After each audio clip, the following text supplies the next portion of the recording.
hemos venido estudiando la base de la Reforma, que es la verdadera piedad. Hemos visto, hermano, los puntos que constituyen una piedad real, y en estos momentos, hermano, estamos viendo los puntos que contribuyen o que ayudan a vivir piadosamente a través de la iglesia. Primero vimos que es a través de la importancia de la iglesia en el crecimiento de nuestra piedad, porque en la iglesia nosotros somos nutridos por la palabra de Dios predicada, tenemos comunión unos con otros, estamos participando de aquellos beneficios del Señor. Por medio de la predicación de la palabra, hermano, nosotros somos alimentados a vivir para nuestra vida cristiana. Domingo a domingo, hermano, escuchamos el consejo del Señor, el mandato del Señor, y como dije, tenemos esa comunión unos con otros, pero aún, hermano, de la iglesia, de la predicación de la palabra, aún hay elementos que sirven como esos medios de gracia para llevarnos hacia la madurez, para que la obra de Cristo sea completa en nosotros y seamos cada día más piadosos. Si yo le pidiera que levantara la mano, si usted quiere vivir para la gloria de Dios, ¿cuántos la levantarían? Todos. Porque es algo que naturalmente el creyente desea y anhela. Lo anhela, hermano. Cuando nosotros venimos a Cristo, entonces tenemos a Cristo, y esa vida que está en nosotros pide cada día ser como Él, ser como Él, ser como Él. Podemos tener deseos, anhelos o muchas cosas que podamos tener, pero nuestro mayor deseo en el cristiano es siempre ser más como Cristo.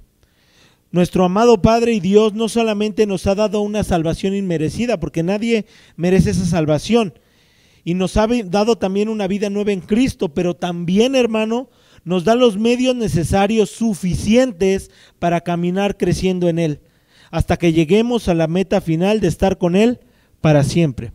Imagínate por un momento, hermano, y esta escena la estaba pensando cuando estaba haciendo este estudio, y me imaginaba a un soldado que ha sido entrenado por los mejores militares. No solamente es bueno en combate, es bueno en combate en agua, es bueno para la supervivencia, es un hombre que ha estado pero curtido para ser un buen militar.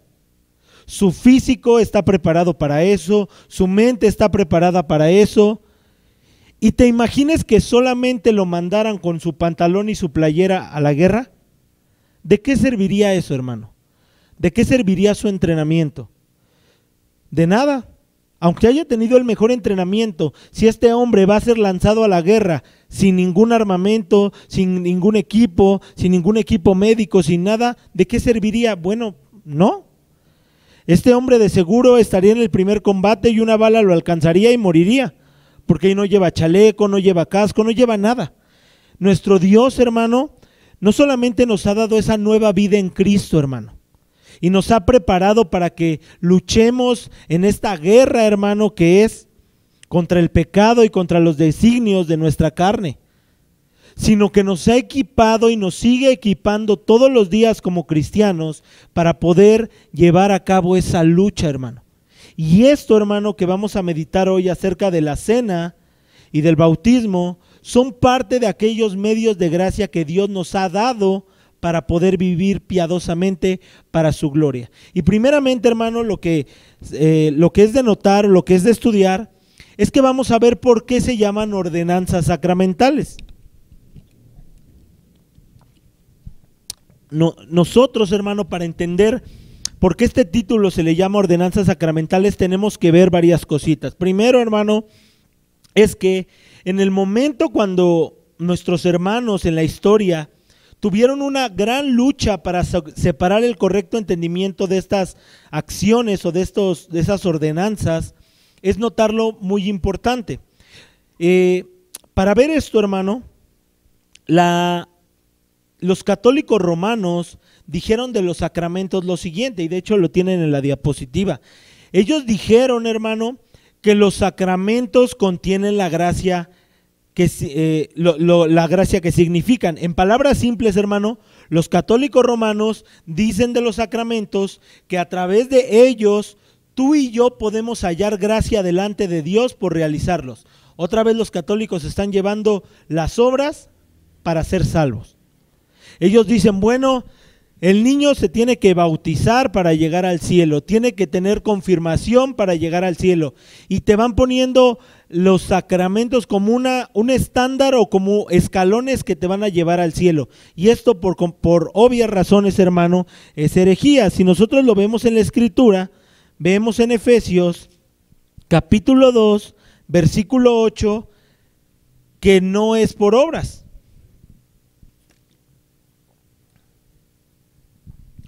Dice, porque por gracia sois salvos por medio de la fe, y esto no es de vosotros, sino que es un don de Dios. Y el versículo 9, el apóstol Pablo nos dice que no es por obras para que nadie se gloríe. Entonces, vemos aquí que el apóstol Pablo está afirmando que no debemos o que no hacemos ninguna cosa para ser salvados. Es imposible. Es una herejía lo que la Iglesia Católica Romana establece. Ellos establecieron 7 sacramentos. Fíjese todavía cómo hace esto. Quien hace esto, hermano, no lo puse aquí, fue un hombre que se llamó Pedro Lombardo, que es antes de la Edad Media. Él vio, hermano, estos sacramentos, los que Dios había mandado, que era el bautismo y la cena. Y entonces, por las cuestiones sociales que había en esa época, había tanto infidelidades, violencia, muchas cosas, hermano. Él decidió agregar más sacramentos para controlar la situación civil y social. Entonces, aparte del bautismo y aparte de la cena del Señor, él decide agregar la confirmación, la penitencia, es decir, ir a confesarse, también la extrema unción, que es lo que se le daba a las personas que ya iban a morir, la ordenación y el matrimonio. Él dice, con esto vamos a poder sostener una sociedad mejor. Y después la Iglesia Católica Romana lo establece como el estándar de sacramentos. Estos son los sacramentos. Muchos de nuestros hermanos en ese tiempo de la Reforma, hermano, lucharon arduamente para decirle a Roma no. Dios no ha dejado establecido el matrimonio como sacramento. Dios no ha dejado la confesión o la penitencia como sacramento. Solamente Dios ha dejado dos ordenanzas sacramentales, la cual es la cena del Señor y el bautismo. Ahora, en nuestra confesión de fe, si alguien la trajo, hermano, en nuestra confesión de fe, cuando nosotros llegamos al artículo 28,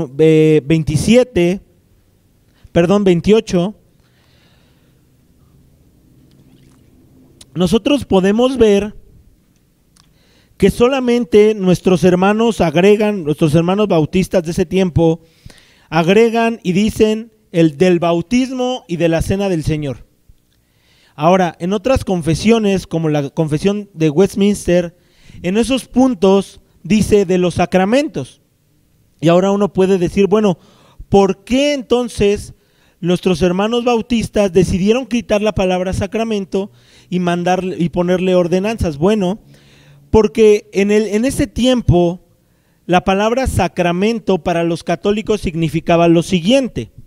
Para ellos, hermano, para los católicos romanos, un sacramento es un acto supersticioso que otorga gracia salvadora. Es decir, haz algo y con eso vas a ser salvo tú. Y entonces para nuestros hermanos de ese tiempo, nuestros hermanos bautistas, ellos dijeron, bueno, es que este punto nosotros no queremos tener ninguna relación, pero nosotros vemos, hermano, que la palabra sacramento tiene un peso particular que ahorita vamos a ver. Entonces nuestros hermanos bautistas, hermano, pensaron que era mejor separarse de esto, pero también la palabra sacramento tiene un peso. Primeramente vamos a separar esto de ordenanza sacramental. Primeramente vamos a ver por qué a esas dos cosas se le llama ordenanza. ¿Ok? Acompáñeme otra vez a Lucas 22:19. Lucas 22:19. Y vamos a notar dos cosas que hacen a estas acciones, la cena y el bautismo, ordenanzas. 22, 19. Dice, y tomó el pan. ¿Quién tomó el pan, hermano? Cristo. Y lo partió y les dio diciendo, lea conmigo, ¿esto qué? Que por vosotros es dado. ¿Qué después dice Cristo ahí? Otra vez, ¿qué dice Cristo? En memoria de mí. Cristo dice, hagan esto que estoy haciendo. Y el apóstol Pablo es más claro en 1 Corintios 11, cuando les establece o cuando les habla a los hermanos de Corinto sobre esto. Dice, porque yo recibí, 23, perdón, porque yo recibí del Señor lo que también os he enseñado. Es decir, Pablo aquí lo que está diciendo, 11:23, está diciendo que esto que han hecho de la cena del Señor, 1 Corintios 11:23, es un mandato dado por Cristo. Es un mandato dado por Cristo. Entonces aquí vemos claramente que Cristo lo ha ordenado. Pero podríamos decir, bueno, ¿y el bautismo dónde Cristo lo instituyó? En Mateo 28. Mateo 28, en el texto que leímos, cuando dice, por tanto, id y haced discípulos a todas las naciones, bautizándolos en el nombre de ¿quién? Del Hijo y del Espíritu Santo. Entonces, primeramente vamos a ver que una ordenanza, así como viene en la presentación, una ordenanza es un mandato o voluntad de alguien. En este caso, aquel que ha dejado las ordenanzas establecidas es nuestro Señor Jesucristo. Entonces, primeramente, las únicas dos ordenanzas que el Señor ha mandado es la cena y el bautismo, y ya vimos bíblicamente dónde están establecidas. Pero entonces, después de esto, podríamos decir, bueno, entonces, ¿por qué se le llama sacramento? Como dije, hermano, los católicos romanos toman la palabra sacramento y la distorsionan completamente. Completamente. Y esto, hermano, es algo que comúnmente pasa en la historia. Dime algo, hermano. Si tú estás casado o quieres a tus hijos, ¿tú les has llegado a decir te amo? ¿Cierto o no?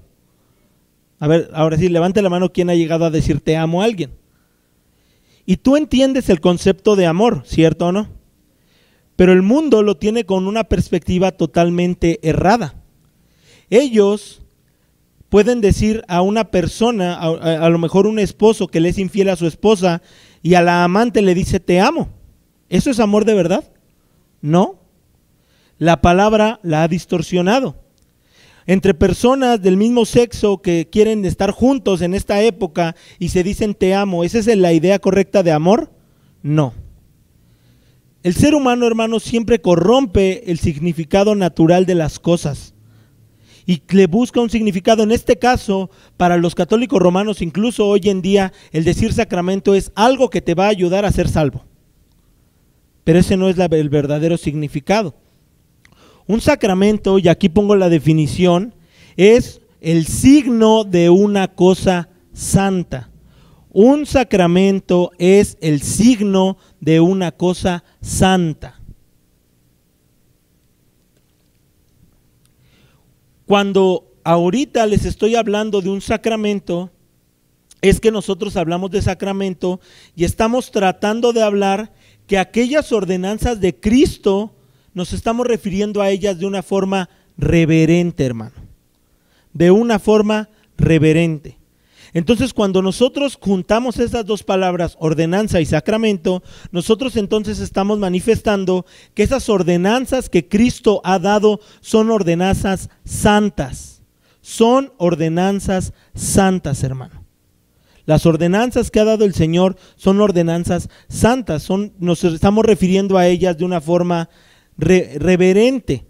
Ahora, ¿por qué debemos de tomar estas ordenanzas de forma reverente? Porque tenemos que verla con los ojos que el Señor lo ve. Acompáñeme a 1 Corintios otra vez y vamos a ver lo que le pasó a nuestros hermanos de Corinto por tomar aquella ordenanza del Señor de forma indigna. ¿Cómo la tomaron, hermano? Indignamente, hermano.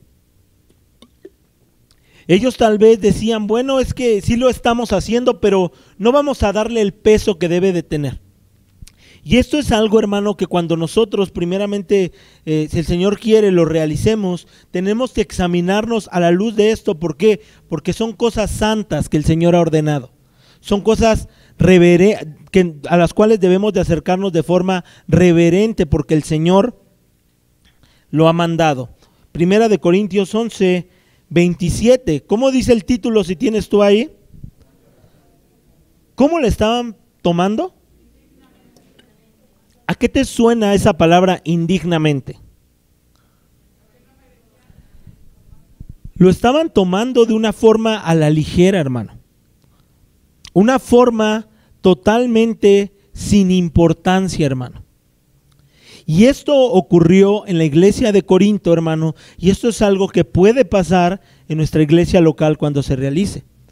Pablo les dice, no lo están tomando, no lo están haciendo.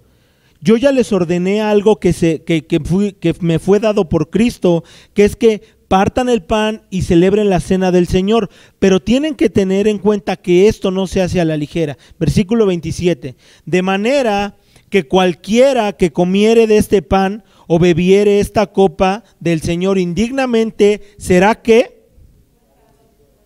Será culpado del cuerpo y de la sangre del Señor. Culpado del cuerpo y de la sangre del Señor. Pablo no está diciendo, es que como eres alguien que se puede equivocar, no. Pablo está dando una definición a aquel que toma la cena indignamente y le dice, es culpable. ¿Dónde se ocupa este lenguaje regularmente? Cuando una persona va a la cárcel, ¿no? Si es culpable o qué, o inocente. Y si ha cometido una falta, si ha hecho un mal ante la ley, que dicen, eres alguien culpable, porque has cometido algo ofensivo, algo malo, algo que daña. Y Pablo está diciendo aquí que aquel que lo hace de indignamente es culpable. Dice versículo 28, por lo tanto, pruébese cada uno a sí mismo y coma así del pan y beba de la copa. Versículo 29, porque el que come y bebe indignamente sin discernir el cuerpo del Señor, juicio come y bebe para sí. Juicio, hermano. ¿Cuál es ese juicio? Bueno, Pablo establece después que muchos ya murieron o muchos están enfermos. Y esto le puede pasar a un creyente si lo hace indignamente.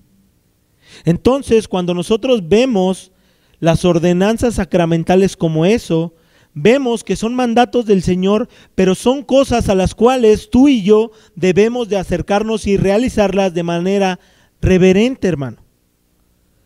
Porque no son cosas que el Señor los toma a la ligera. Ahorita vamos a ver que son medios de gracia, pero vamos a ver que la cena y el bautismo, hermano, enseñan verdades reales para nuestra vida. Si yo te preguntara algo, bueno, cuando te bautizaste, literalmente en ese momento, al sumergirte en agua, ¿te estás uniendo a Cristo? No, no lo estás haciendo literalmente, lo estás haciendo espiritualmente.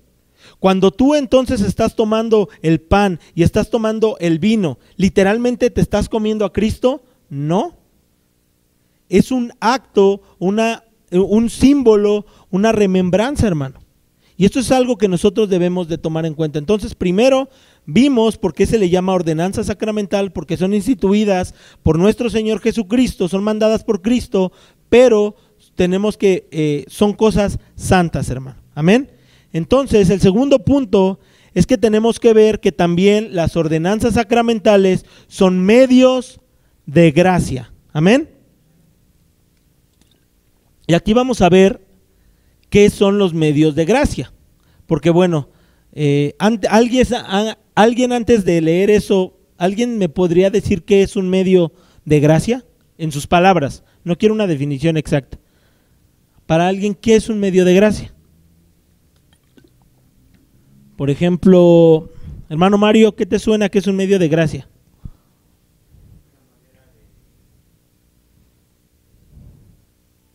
¿Una manera de qué? una manera de acercarnos a Dios. Hermana Irma, para usted, ¿a qué le suena medio de gracia? ¿Un medio por el cual nos podemos acercar a Dios? ¿Alguien más? Bueno, hermano, la definición que aquí puse, los medios de gracia son canales por los cuales Cristo comunica a su iglesia los beneficios de la reconciliación con Dios a través de él. Es decir, estos medios de gracia que Dios nos ha dado promueven confianza a las promesas de Dios gracias al sacrificio de Cristo, y nuestras conciencias pueden ser despertadas a la seguridad de la salvación. ¿Recuerdan el ejemplo que le di del militar? De que este hombre puede tener toda la preparación. Imagínate a ti como ese militar, que Cristo ya te ha dado en él, el Padre en Cristo ya te ha dado todo, hermano. Te da aquella salvación que no mereces. Te da aquella mente renovada, te da aquellas cosas que te van a ayudar, que hacen posible que llegues al cielo. Sin embargo, Cristo y nuestro Dios nos equipa, hermano, para poder llevar a cabo ese camino. ¿Y cuál es ese equipo que nos da? Bueno, esos medios de gracia, que son la oración. Un medio de gracia es la oración, la lectura de la palabra, la predicación de la palabra, la comunión con los hermanos, nuestra iglesia local, son el bautismo y la cena del Señor. Son aquellos elementos que nos capacitan, hermano, para bendecir, que Dios utiliza para bendecirnos espiritualmente. Los medios de gracia, mis hermanos, nos ayudan, nos alientan, nos alimentan, nos nutren para poder continuar en nuestro camino hacia el cielo. Entonces, hermano, ¿necesitamos los medios de gracia? Claro. Vamos a 1 de Pedro 1:5 y vamos a ver, hermano, cómo el apóstol Pedro afirma aquí que necesitamos medios para poder crecer en fe. El apóstol Pedro está aquí contento de que los hermanos estén unidos a Cristo, sean creyentes.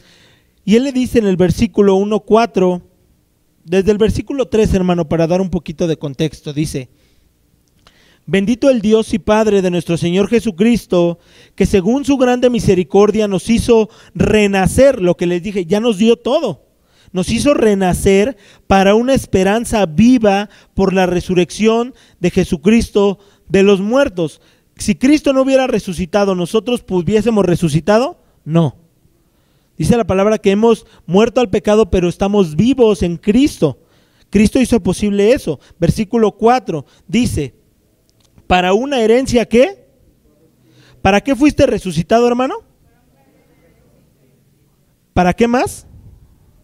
Incontaminada e inmarcesible, reservada en los cielos para vosotros.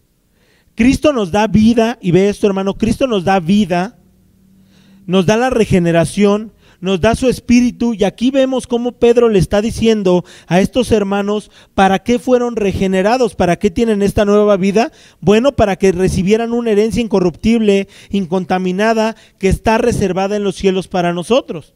Cristo les dice a sus discípulos que él ha ido al cielo a preparar ¿qué? Morada. Tú y yo tenemos una herencia, ¿dónde, hermano? En los cielos. Cristo ya nos el Espíritu Santo nos ha regenerado para eso. Nos ha dado la vida de Cristo para eso. Pero el apóstol Pedro dice, ¿cómo es que nosotros vamos a llegar ahí? Versículo 5, que sois guardados por el poder de Dios, ¿qué?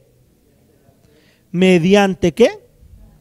La fe. Y yo te pregunto algo, ¿cómo alimenta el creyente su fe? Por medio de los medios de gracia. Es imposible que un creyente pueda estar siendo preparado para el cielo si no depende de alguno de los medios de gracia.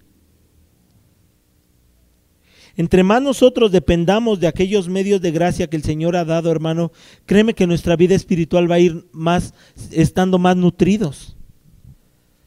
De hecho, en un ejemplo concreto con respecto a este tema, podemos ver a nuestro Señor Jesucristo cuando va a ser entregado y está orando en el Getsemaní. Les dice a sus discípulos: velad y orad, velad y orad. El espíritu a la verdad está dispuesto, pero la carne, ¿qué?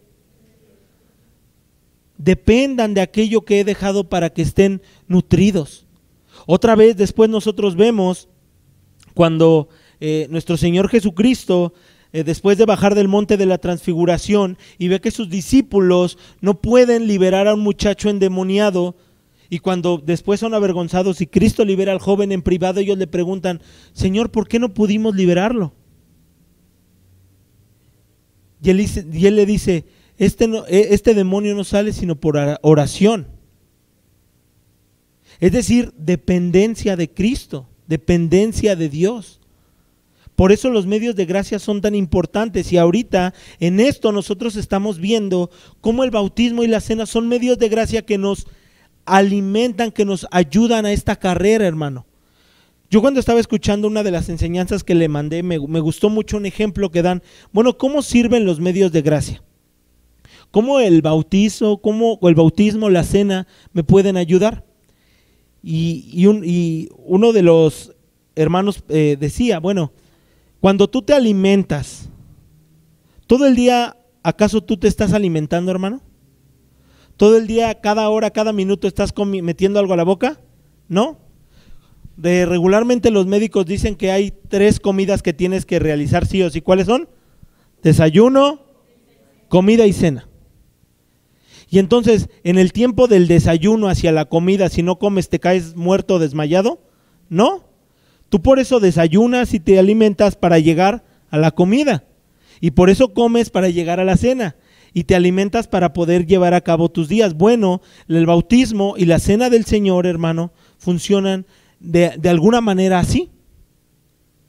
Nosotros hacemos eso, hermano, y el Señor nos está capacitando. Un creyente vivirá más piadosamente entre mayor tiempo sea expuesto a los medios de gracia que el Señor ha dejado. Es por eso que son importantes las ordenanzas sacramentales.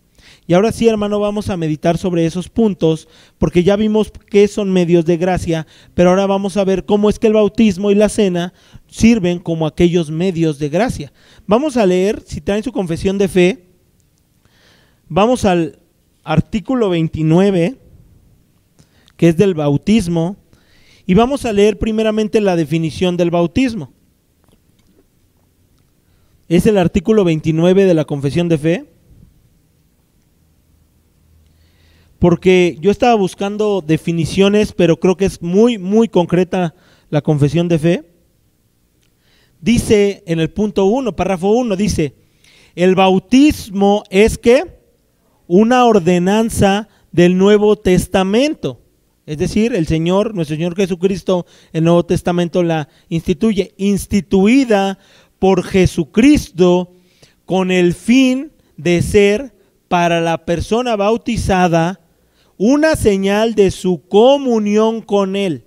Primeramente, como dice aquí nuestra confesión de fe, es que el bautismo es para la persona que se ha bautizado una señal de la comunión con Cristo. Pero ¿en dónde es esa comunión con Cristo? En su muerte y resurrección. Amén. En su muerte y su resurrección. Vamos por favor a Efesios. Y vamos a ver cómo es que el creyente puede apropiarse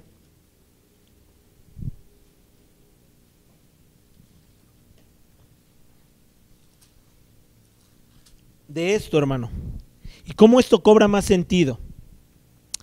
Dice el versículo Efesios 2:1: Él os dio vida a vosotros cuando estabais muertos en vuestros delitos y pecados. Es un texto que hemos leído comúnmente y mucho. Pero aquí nosotros tenemos que ver que cuando nosotros somos bautizados, es decir, sumergidos en agua y levantamos, lo que estamos ahí representando es que hemos muerto con Cristo y hemos resucitado juntamente con Él. Eso es lo que nos está enseñando esta parte de la confesión de fe. Dice, con el fin de ser para la persona bautizada una señal de comunión, es decir, de una unión en común con Cristo, con su muerte y su resurrección. También no solamente es una señal de que estamos en comunión con Cristo en su muerte y su resurrección, sino que también dice después de estar injertado en Él. De estar injertado en Él. ¿Quiénes son pámpanos de Cristo, hermano?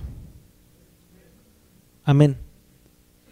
¿Quiénes son el fruto de la aflicción de Cristo? Amén. Cuando nosotros somos bautizados, hermano, sí tenemos esa común unión de la muerte y resurrección de Cristo, pero también eso representa que nosotros estamos en Él, injertados en Él. Somos parte de la familia de Cristo. Somos parte de Él. Nosotros leemos Juan 14, Juan 15, cuando nuestro Señor Jesucristo dice, yo soy la vid. Y dice, ¿y vosotros qué son? Los pámpanos. Los pámpanos. Estamos en Él, estamos en Cristo. Entonces vemos, hermano, primeramente que es la unión con su muerte y resurrección y que estamos injertados en Él. Siguiente dice, de la remisión de pecados y de su entrega a Dios por medio de Jesucristo para vivir y andar en novedad de vida. No solamente es una representación de su muerte y resurrección y de que estamos injertados en Él, sino que también ante el mundo, ante la gente y aún nosotros estamos diciendo que nosotros ya le pertenecemos a Cristo para vivir y andar en Él. El apóstol Pablo es más claro en Corintios cuando dice, y por todos murió para que los que viven ya no vivan para sí. Y cuando tú te bautizas y vas a sumergirte en las aguas y sales de las aguas, lo que tú hiciste por medio de ese acto es decir, yo ya no voy a vivir para mí, porque ahora he renacido en Cristo y mi vida le pertenece a Él. Es por eso, hermano, que quien se bautiza debe de ser únicamente un creyente. Y aquel que se va a bautizar tiene que estar consciente completamente de lo que va a hacer. Completamente consciente de lo que va a hacer. ¿Por qué? Porque como dijimos, esto no es un juego, hermano. Es como aquellas personas, hermano, que se van a enlistar, no sé, a un servicio secreto, a espías, no sé. Cuando esas personas firman un acuerdo de que tienen que estar ahí para siempre, van a estar ahí para siempre. Es algo serio, hermano. Entonces nosotros vemos que el bautismo mantiene firme en nuestra memoria, y eso es el medio de gracia, el inmenso beneficio de Dios. Cuando tú te bautizas, hermano, en ese momento que lo haces, a tu memoria como creyentes viene en los beneficios que Dios nos ha dado a través de Cristo. Más que una señal que manifiesta el evangelio de Cristo, donde el creyente muere del pecado y resucita para su Salvador. El bautismo mantiene esto en la mente de los creyentes. Y no solamente es algo que beneficia a la persona que lo está haciendo. Cuando nosotros vemos en la iglesia local, cuando se hace un bautismo, nosotros también decimos, así como mi hermano está siendo sumergido en las aguas y está haciendo esa representación de que ha muerto y resucitado en Cristo, yo también tengo que acordarme que yo morí y resucité en Él. Esto es algo importante, hermano. Es algo que tiene mucho peso. A pesar de que éramos enemigos de Dios, nuestro Señor Jesucristo nos limpió de todos nuestros pecados y que somos unidos a Él en el bautismo, hermano. El evangelio es presentado a nosotros de manera visible. De manera visible.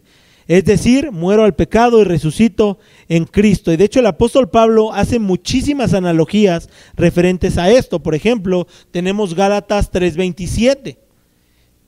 Pablo aquí está refiriéndose, hermano, a la unión con Cristo. No está refiriéndose en este versículo al sumergirse en agua como un acto, pero está tomando esto como una analogía de lo que representa esa unión con Cristo. Dice, porque todos los que habéis sido bautizados en Cristo, unidos a Cristo, de Cristo estáis revestidos. Es decir, el que se bautiza entonces también, hermano, hace eso en el acto memorial de decir, bueno, yo estoy unido a Cristo y estoy revestido de Él. Dice en 1 Corintios 12:13, porque por un solo espíritu fuimos todos bautizados. Es decir, Pablo les está diciendo a los hermanos que por un mismo espíritu todos hemos sido unidos a Cristo en un cuerpo, sean judíos o griegos, sean esclavos o libres, y a todos se nos dio a beber de un mismo espíritu. Es decir, el apóstol Pablo está diciendo que estamos unidos por Cristo. Por Cristo. Romanos 6:3, Pablo dice, y esto es lo que representa, hermano, lo que transmite la verdad espiritual del bautismo. Romanos 6:3, ¿o no sabéis que todos los que hemos sido bautizados en Cristo Jesús, unidos a Cristo otra vez, hemos sido bautizados en su muerte? El mismo camino que tomó Cristo de morir, nosotros en este caso morimos ¿a qué? Al pecado. Esto es algo importante, hermano, y esto es algo muy, muy hermoso. Entonces vemos, hermano, que el bautismo no solamente es beneficioso para aquellos que lo realizan, porque en ese momento están recordando la obra de Cristo, teniendo la obra de Cristo sobre sí, sino también para los creyentes que lo vemos. Es un acto común, un acto ordinario, pero que nos transmite una verdad espiritual, hermano, una verdad espiritual. Entonces, después de ahí, hermano, vemos la cena del Señor. No profundizo, hermano, mucho en esto, porque son temas que por sí solos deben de tocarse, hermano. Un tema para el bautismo, un tema para la cena del Señor. Otra vez en su confesión de fe, hermano, es en el artículo 30, el párrafo 1 de la cena del Señor, donde también vamos a ver, hermano, qué es. Dice, artículo 30, párrafo 1 de la confesión de fe, y aquí vemos la definición de la cena del Señor. La cena del Señor Jesús fue instituida, ¿por quién fue instituida?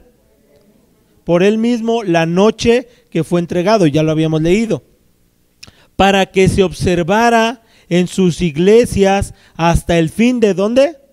Del mundo, para el recuerdo perpetuo, para la manifestación del sacrificio de sí mismo en su muerte, para confirmación de la fe de los creyentes. Primeramente vamos a ver en este párrafo cómo los hermanos confesionales definen que la confesión de fe es un recuerdo perpetuo que nos hace recordar el sacrificio de nuestro Señor Jesucristo.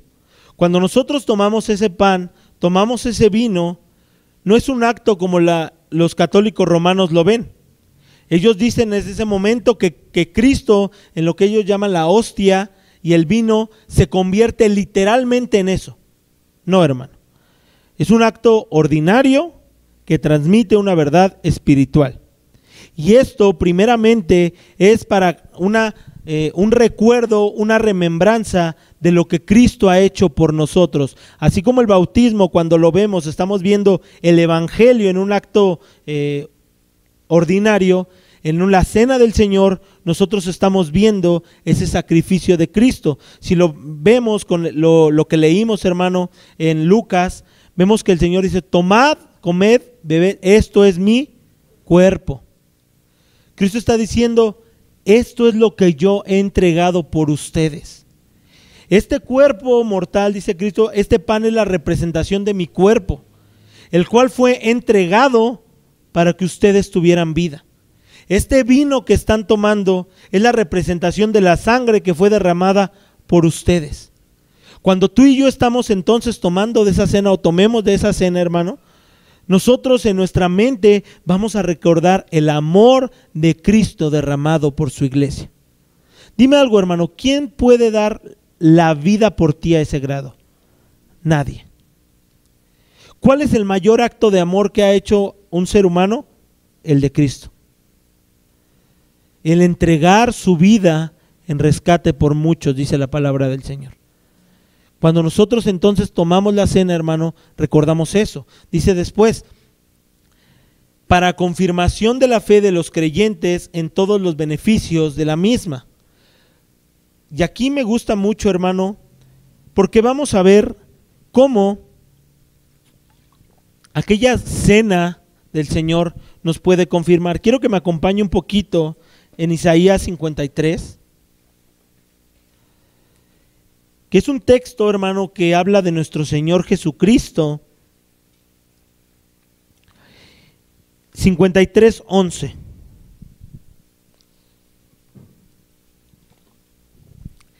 Y aquí vemos en este capítulo el evangelio de nuestro Señor Jesucristo. Nosotros vemos cómo el profeta Isaías escribe aquí, hermano, acerca de que Cristo no iba a ser alguien de un buen parecer en este sentido, que iba a sufrir, que como cordero iba a ser llevado al matadero. Pero después llegamos al versículo 10 y 11 y aquí vemos el resultado de ese sacrificio. Dice el versículo 10, el 9, desde el 9 para leer un poco. Dice, y se dispuso con los impíos, ¿qué? Su sepultura. Díganme algo, ¿en medio de qué personas estaba Cristo crucificado, hermano? En medio de dos ladrones, hermano. En medio de dos ladrones. Mas con los ricos fue en su muerte, aunque nunca hizo Cristo, ¿qué?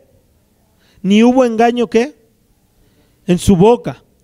Con todo eso, a pesar de que Cristo era sin pecado, Jehová quiso quebrantarlo, sujetándole a padecimiento, cuando haya puesto su vida en expiación por el pecado. Es decir, Cristo muere en la cruz del Calvario, cambiando el lugar contigo y conmigo.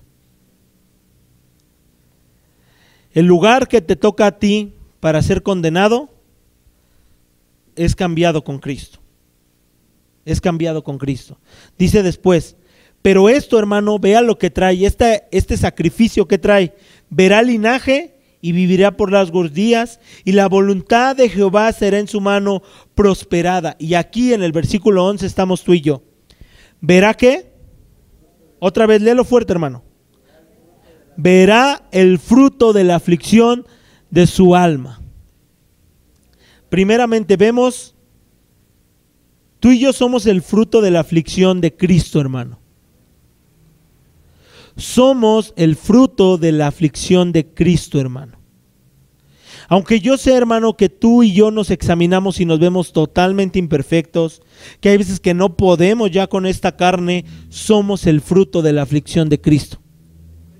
Y aquí dice después, y quedará satisfecho.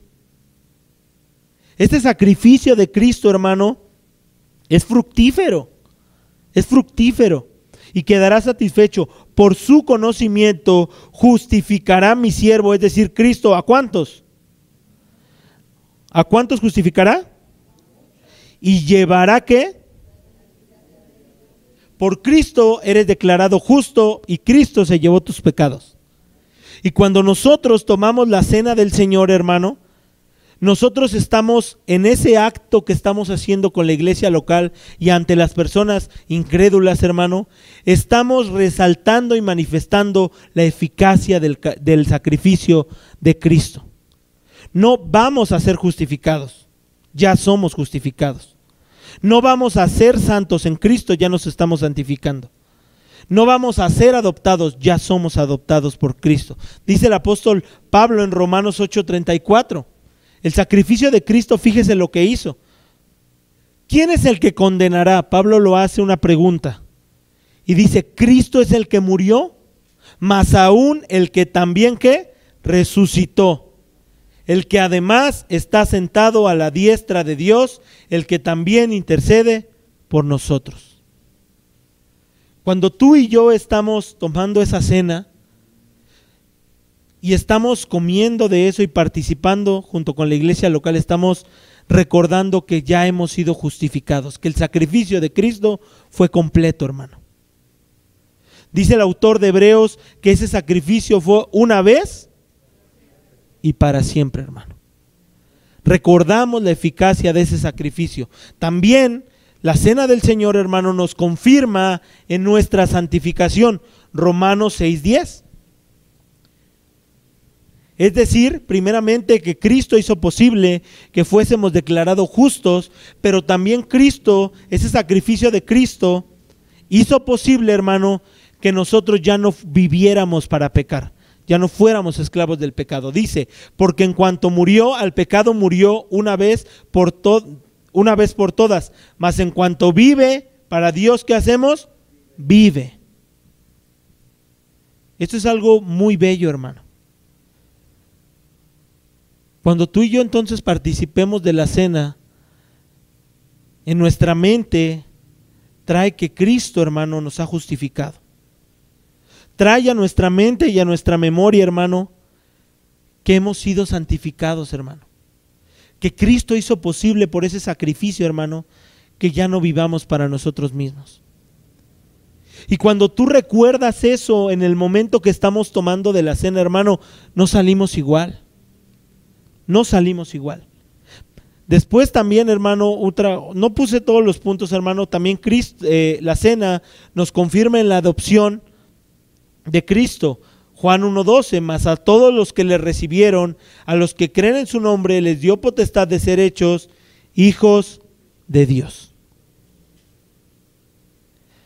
Cuando participamos, hermano, de esa cena,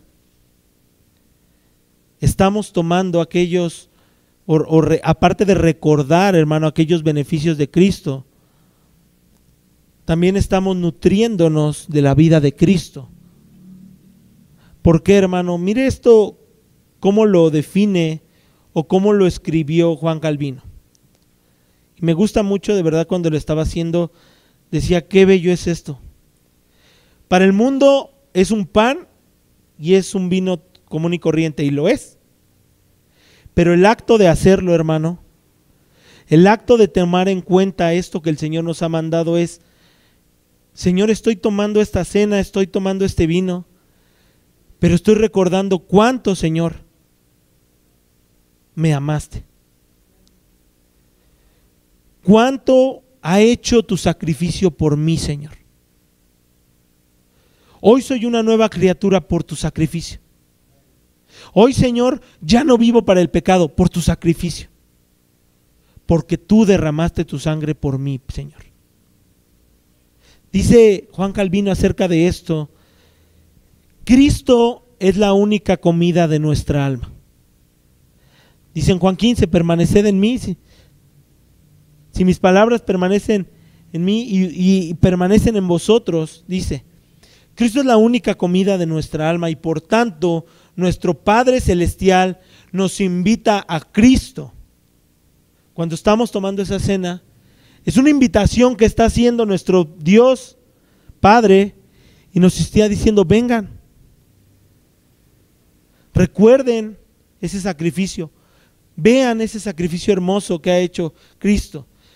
Somos refrescados a participar de Él. Reiteradamente reunamos fuerzas para que reiteradamente reunamos fuerzas hasta que alcancemos la inmortalidad celestial. Muchos cristianos a través de la historia han llamado a esto, a la cena del Señor, como el alimento angelical, hermano. Así que en el momento, hermano, cuando nosotros regresemos a tomar la cena del Señor, hermano, y vaya a haber un bautismo, recordemos la importancia que tienen, hermano. Cuando tú y yo fuimos bautizados, no solamente fuimos sumergidos en agua como si fuéramos a nadar o una alberca, no, hermano. Estamos recordando, viendo la obra de Cristo y la resurrección que tenemos en Él. Y cuando tomamos de la cena, hermano, nosotros estamos viendo el Evangelio en un acto simple para el ser humano, pero para nosotros tiene peso, hermano.